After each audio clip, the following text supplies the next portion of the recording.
All right, everybody, I'm here with David. What's up, man? So I met David in November, ends of November. Of course, in my production, I do real estate photography and videography, and now jumping into a photo booth business. Found David via YouTube. So anybody looking for any ideas of how to start, David's a good resources to actually go into from beginnings to like literally getting into setting it up, getting all the production going. And that's how I've actually got myself introduced to you. Of course, we became friends, I would say, right You're my away. best friend. Oh, yeah. You're gonna be my best man too, okay? Right. If All I right. ever get married again. Again, all right. Well, don't worry about it. I'll invite you to my wedding as well. Okay, sweet. So right now we are actually in what would this like Disney Resort. There you go, Disney Resort. I'm actually here as an invite from you. You're doing your photo booth business, your 360 and your actual photo booth at Mr.Professional. And I actually just invited myself, willy nilly. And I'm very grateful because, like I told David, it's very hard for anybody to actually get information as far as experience information. I could have researched everything myself, but getting into any type of niche, which is this is your profession, it's always good to have almost like a mentor. Even if I'm not asking questions, I'm just literally just watching how you treat your clients, how you go about even connecting with your employees. And that's experience of time that I think it's the value is more than just actually dollar and cents. Sure. So thank you so much for allowing me to be here. Of course, I'm going to make you a nice little promo video because, Yeah, okay. it's a give and take, equal exchange of everything, right? I love that concept. So David, if you could just actually give my audience just a very short formatted, brief little bio as far as like who you are and of course how you got into the photo booth business. Excellent. So I love shooting videos and photos. And so all I did really truly was start a photo booth business with a 360 video booth, sourced it out from China so that I can have a very easy, like I can get the startup cost as low as possible. Ran with the 360 video booth urban, and then I documented my entire life of the photo booth business into the YouTube, which consisted primarily of F-ups, some speed bumps, some victories. And then I realized, people are hungry for this information. And earlier you mentioned how important it is to tune in and find someone that you feel like this could be a mentor for me. And I feel that you're a very wise man for the fact that you decided, David, when's your next event? Can I come along? Because I think that you truly understand the power of accelerated learning. And when you are in business, that's what you need. You need accelerated learning. You don't want to spend too much money on mistakes. Yeah, exactly. Right? And so fast forward to today, 1,000 videos later on YouTube. Most of the videos, by the way, consist of tutorials like you mentioned earlier. And I think that's where my success has come from. Being somewhat of a teacher, knowing more than the average person, not an expert at all, but just so curious enough to put information out there that I find valuable to me and hope that it touches other people in that same way. Yeah, and going back into the your videos, for me, I have a hard time actually doing any type of face on to the camera, just speaking directly to the lens.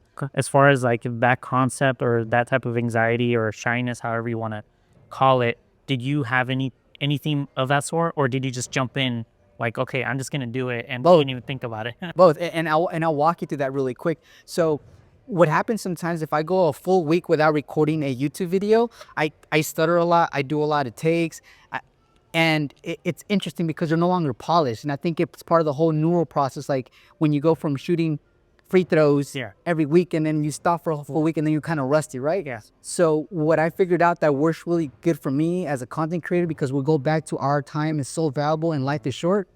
I realized that leaving the record on the entire time, instead of like saying, okay, second take, third take, and you're hitting the record, every time you reposition and you come back and you go back and forth, there's also not only a mental aspect of it, but an emotional part. And if you don't want to get caught up in that, so just hit record, screw up, and just keep recording and recording and recording without hitting the record button off and on. Okay. And then I feel like you're able to quickly calibrate. Okay. So that works for me, and I hope maybe someone listening that could help them. No, for sure. And I actually do like the way that you're doing it is not scripted. And I think that's why it's easy to connect on the videos, because I do see a lot of touch up of everything now when it comes to TikTok, YouTube, Facebook, Instagram, whatever type of Instagram, social media platforms. Everything's now polished, where I feel like the human aspect of whoever but whatever information is being given out, it seems like it's being diluted so much because it's so clean. And this is the reason why I like podcasting, because of that. Like The rawness. yeah, you're taking that human aspect and then you're putting your, I guess, your own flow into it, rather than being on a teleprompter or practicing over and over again.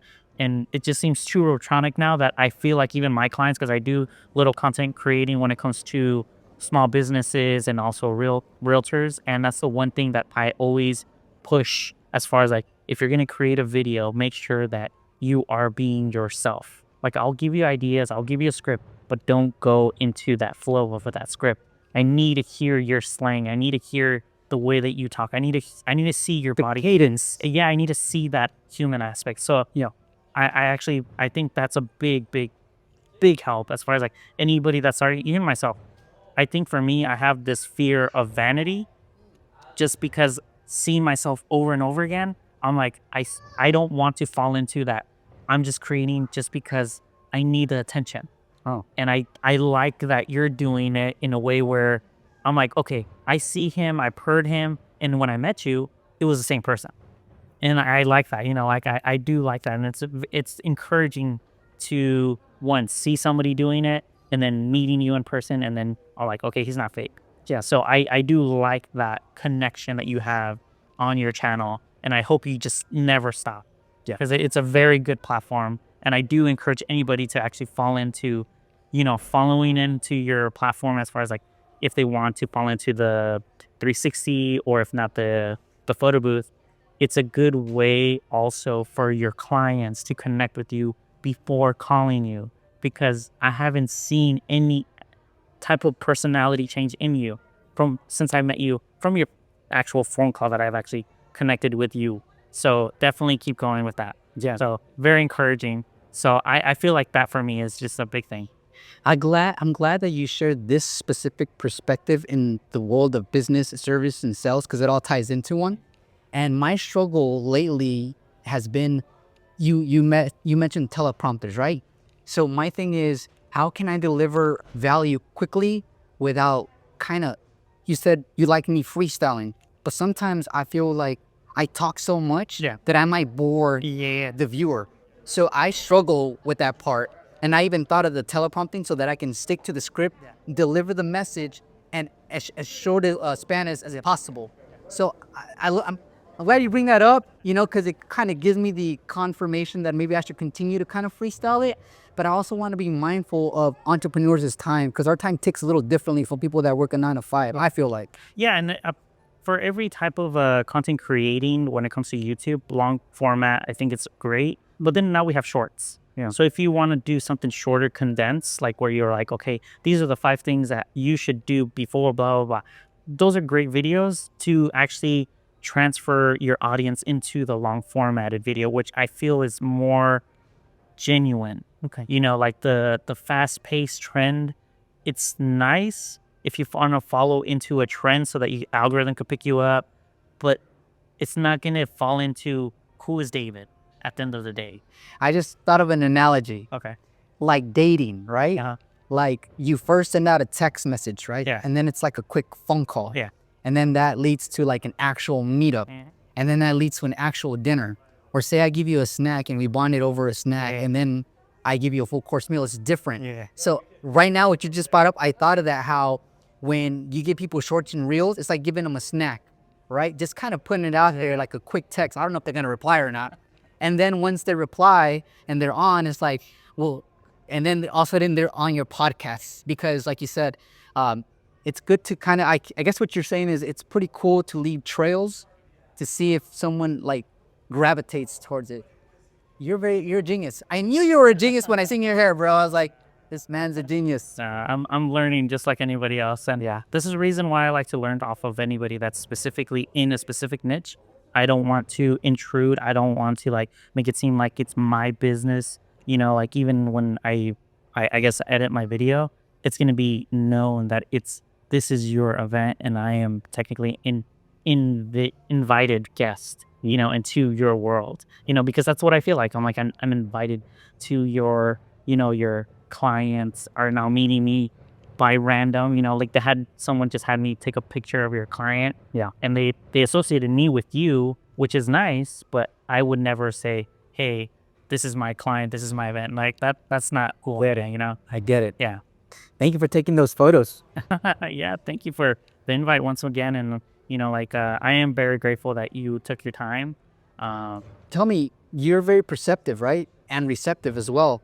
And so far within the 3 hour span, Yeah. what are some things that have kind of like came at you where you're like, you know what, never thought of that, or I might try that? Yeah, I do like the QR code that one you guys have on your t-shirts, and I think you have it on your sweater right now. Yes. And I like it that the girls or your employees, they have it on their phone, or if not, they have it on a lanyard for a Google review. And I never thought about that. I'm like, and then I was actually watching them because once I saw them doing what they were doing, I was wanting to hear how they were approaching it. Yeah, Yeah. how they were approaching it. And it was like, how would you do that? Because in my head, I'm like, isn't that too pushy? Right. Then I heard, I think her name is Brianna. Oh yeah, breathe. And yeah, it was just very casual. I was like, oh, thank you so much. And, like if you guys had fun, if you could please give me a review with my name. And I'm like, oh, it's like this is genius. It's like, it wasn't a sales pitch, but it was a great idea because once again, you're putting data back into Google so that they could pick it up so that your next client could then see, hey, clients are now, and it's consistency, right? Because they're seeing the data as well. So if next week someone says, hey, I wonder what he did last week. I wonder if he even did an event last week. It's literally there because you're consistently pushing, Absolutely. that feedback from your clientele. So that's one of the other things. The other thing is like, I like your calmness. That's the one thing that I always look at when it comes to any business owner. Is like, what do they do when problems come about? The problem that came about, one, parking, how to get into this structure, because it was a maze. And then second, we were running out of time. Like, how is he going and navigating your employees? How are you going about the hiccups that we had with the photo booth, the printer? And what were you doing in the moment to, one, cater to the clientele, but then later on fix it?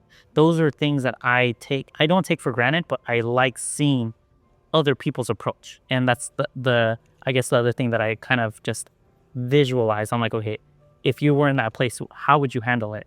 And I'm like, I hope I handle it like this guy, because it was very well done. I didn't see any type of anxiety or any type of stress. You were not in any type of like level-headed throughout the whole thing. So that was really cool. I feel that being in business for 2 years and in entertainment business, using modern day technology, as great as it is, it's going to have its hiccups. And what I learned, and this is what I think after, like when I'm falling asleep, I think to myself, I'm a little disappointed in myself. Good night, ladies. Get home safe.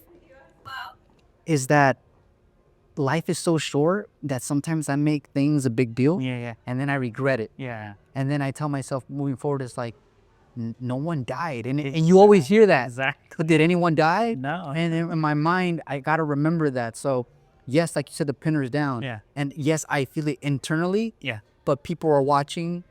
Everyone. I'm recording. You're recording. My girls, my guys, they're watching. Yeah. And so I want to keep that cool head, but yes, it's happening internally. Yeah. In the inside. Like I felt it too, but I was like, I just wanted to see it because I've gone through that moment too. My first event, I had to call you. The same situation. I was freaking out. Right. But in my head, I was like, just like it was internal. Like I didn't stop taking photos for my client. And I would just say, just give me a couple of minutes. I'll get your photos printed. Just if you could give me 10 minutes. And then, but the line was kept going. It never stopped, which was, I guess, what you were doing. But it was great seeing it from another, like, oh, I'm the outside and I'm seeing you. So it was good. With that point, with that point being made, I'm welcoming you to an event because I have a feel for your persona. But what's cool about this too, because it's a collaboration, you got to see me in action, but now I get to see your videos from your point of view. It's all blurry. No. But so when your video comes out, I'm going to see things that you like, things that feel like that was an igniting moment. Yeah. So that's what I love because it's truly art at the end of the day.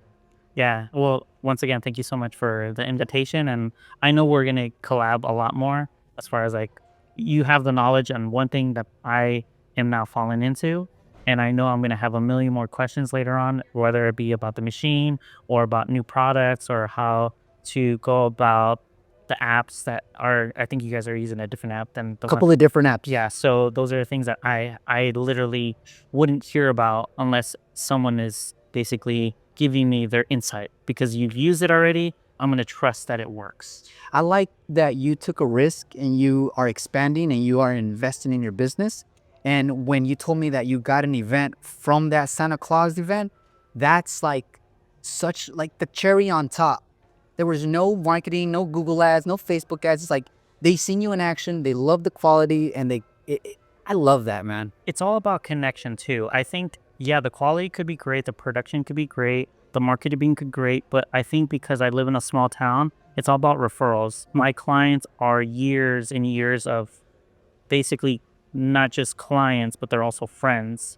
Development of that is also the trust that they develop through the time that I've actually done stuff for them, that they've now gave me that trust to say, hey, I know you haven't done this before, but I trust you enough from years prior of that development. And I think that's something that a lot of business owners have to kind of put into perspective as well. Like, yeah, I could do a great video. Yeah, I could do great photos, but how are you treating your clients, you know? And I think that's the thing that the risk that they're taking on someone that has no idea what they're doing. And they see it too. I'm like, I have no idea what I'm doing. This printer, I have no idea but they trust me enough that they know I'll figure it out in the moment too. Yeah, it sounds like you might not hit home runs, but because you're a guy that's genuine and you also feel for your clients, you'll step up to the base and bat. Yeah, exactly. Take a swing. There you go. That's how I see it. Right on, man. Well, it was a pleasure. You want to wrap it up with any other questions? That was it by me. Thank you so much, David. And Yeah. I'll definitely we'll do another podcast, but a little bit more. Man, let's just keep going. This is professional to our degree right now because we're working with what we got. We got folks walking by with drinks in their hands. We have this nice, comfortable couch. Dude, this is what I enjoy. Okay. And you said that you love doing podcasts. Yeah. Just imagine yourself like in a park, just walking up to someone sitting in the bench, propping your camera. How's your day going? Oh, okay. And then it's like you learn something from them, and then they can leave a message for whoever they're related to. And then one day those, dude, it's just like you said earlier. You said doing podcasts because it's so upfront and there's there's really no filter. And so for me is you can act a certain way all day, but the truth is how do you react? So as we're talking and we get a reaction, it's tied to emotion, and that's something that's difficult to front. So I love podcasts too, bro. So definitely gonna do episode 3, 4, 5, and 6, 7, 8, 9, 10. All right. Well, we're almost to the end of 2024, so definitely we're gonna end it in a high note for sure. Thanks for having me over, brother. All right. Until the next one.